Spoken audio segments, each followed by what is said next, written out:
Yes, mambo vipi mtazamaji wa MK Habari? Bana, natumaini uko poa kabisa na unaendelea vizuri kabisa. Bana, niko hapa kuchakata taarifa za michezo na burudani.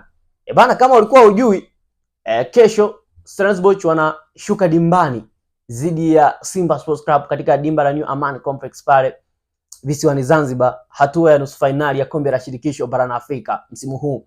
Lakini Stellenbosch wana pengo kubwa sana kumkosa striker wao Ashel Cupido.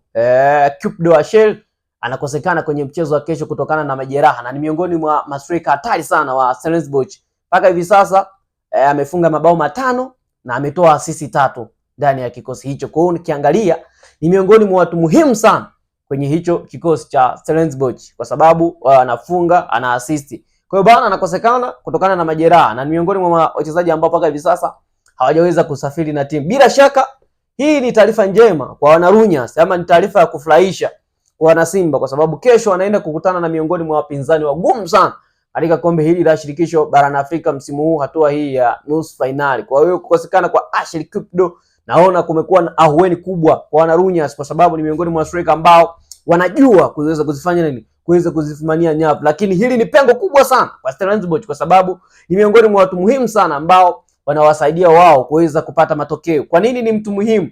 Kwa sababu Stellenbosch wakipata bao moja pekee limekuwa likiwasaidia sana aidha kuondoka na alama 3, aidha kutokufanya nini, kutokuweza kupoteza mchezo. Takutajia katika mechi ambazo wameweza kuondoka na ushindi wa bao moja na zimekuwa ni mechi muhimu sana kwa upande wao.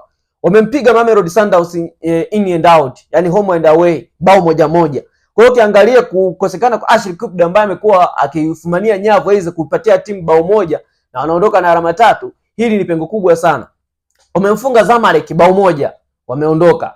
Wamemfunga Orlando Pirates ambaye yupo kwenye ubora mkubwa msimu huu bao moja, wameondoka. Kwa hiyo huyu jamaa ndani ya kikosi cha Stellenbosch bana ni mtu muhimu sana. Kwa hiyo kukosekana kwake nadhani wana pengo kubwa sana, lakini otherwise wache tuweze kusubiri tuweze kuona bungi itakuwa ya aina gani. Labda kama kuna mwalimu atakuja, labda mwalimu Steven Becker wa Stellenbosch kama atakuja na surprise nyingine, kama atakuja na striker mwingine ambaye atakuja kwa surprise wana Simba, ama pengo lake linaweza likaonekana kesho ndani ya pichi. Tunasubiri kuweza kuona dakika 90 zitakuwa za namna gani, lakini bana huyu striker ni miongoni mwa wachezaji muhimu sana ndani ya kikosi cha Stellenbosch. Otherwise tuweze kusubiri dakika 90 zitakuwa za aina gani. Bana vipi? Wewe unamwona mnyama anatinga katika hatua ya finali ya kombe la shirikisho barani Afrika msimu huu? Maana nimeona wengine hawaitakii mema Simba bana. Wewe una maoni gani kuhusiana na Simba Sports Club kuelekea kwenye mchezo wao dhidi ya Stellenbosch? Niwekee ujumbe mfupi hapo, maoni yako, kama Simba anafika finali na kutoa kikombe ama unamkatia tamaa. Usisahau kusubscribe, like, kushare pamoja na kucomment.